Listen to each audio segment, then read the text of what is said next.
Gold trusted gold buyers తాకట్టులో ఉన్న బంగారాన్ని విడిపించి ఈ రోజు ఉన్న మార్కెట్ ధరకే కొనబడును.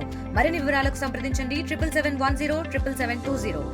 ఇప్పుడు పవన్ కళ్యాణ్కి ప్రాబ్లమ్స్ ఒకటే తెలుసు, సొల్యూషన్ తెలీదు.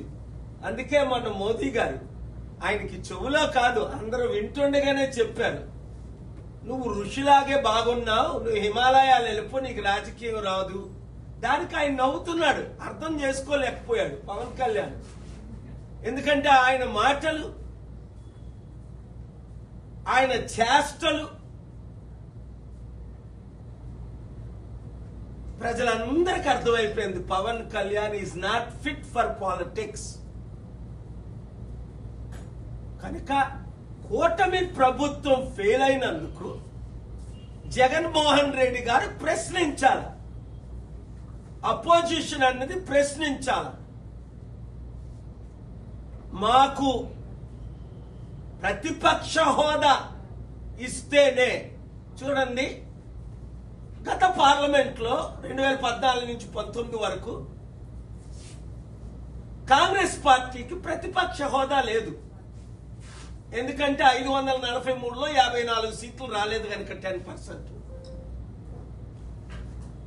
మరి కాంగ్రెస్ ఎంపీలు పార్లమెంట్ ను బాయ్కట్ చేశారా? లేదే రాహుల్ గాంధీ ఎంపీలందరూ వెళ్ళి ప్రశ్నించారా లేదా? ఆ తరువాత ఇప్పుడు 2019లో 150 సీట్లు వచ్చాయి కాంగ్రెస్ కి. ఇప్పుడు 2 రాష్ట్రాల్లో ఇప్పుడున్న పొలిటికల్ పార్టీలన్నీ ఫెయిల్ అయిపోయాయి. గమనించండి, ప్రతి ఒక్కరు గమనించండి. లక్షల కోట్ల అప్పు, ఘోరమైన అవినీతి, లా అండ్ ఆర్డర్ ఫెయిల్ అయిపోయింది, నిరుద్యోగ సమస్య ఎక్కువైపోయింది, కంపెనీలన్నీ దివాలా తీసేస్తున్నాయి. ఇప్పుడు పవన్ కళ్యాణ్ కనీసం నోరు కూడా విప్పడం లేదు. ఇప్పుడు పవన్ కళ్యాణ్ ఏమంటున్నాడు? కుంభమేళ లేదా దేశం అంతా సనాతన ధర్మంగా మార్చేస్తాను అని దేశం అంతా నార్త్ ఇండియా నుంచి సౌత్ ఇండియా వరకు తిరుగుతున్నాడు. మరి ఎలక్షన్స్ ముందు పవన్ కళ్యాణ్ చెప్పొచ్చు కదా, నేను సనాతన ధర్మంలోకి మారిపోయాను, నేను అందరినీ మార్చడానికే రాజకీయాల్లోకి వచ్చానని. 30,000 మంది బాలికలు జగన్మోహన్ రెడ్డి సమయంలో మిస్ అయిపోయారు, అమ్మాయిలు మిస్ అయిపోయారు, దొరకట్లేదు, మేము రాగానే అమ్మాయిలందరినీ తీసుకొస్తామన్నారు. ఒక్క అమ్మాయినైనా తీసుకొచ్చారా? లేదు.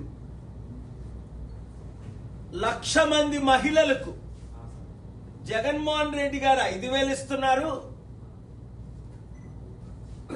మేము 10,000 రూపాయలు ఇస్తాం, మీ కడుపులు కొట్టను అని పవన్ కళ్యాణ్ అన్నాడు. కనీసం దాని గురించి ఇప్పుడు మాట్లాడట్లేదు.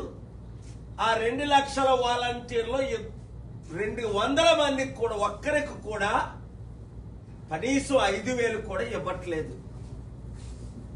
ఉద్యోగాలు 20 లక్షలు తీసుకొస్తాం, తెచ్చినంత వరకు మేము నిరుద్యోగ భృతి ఇస్తాము అన్నారు. ఆ నిరుద్యోగ భృతి లేదు. ఇప్పుడేమంటున్నారు?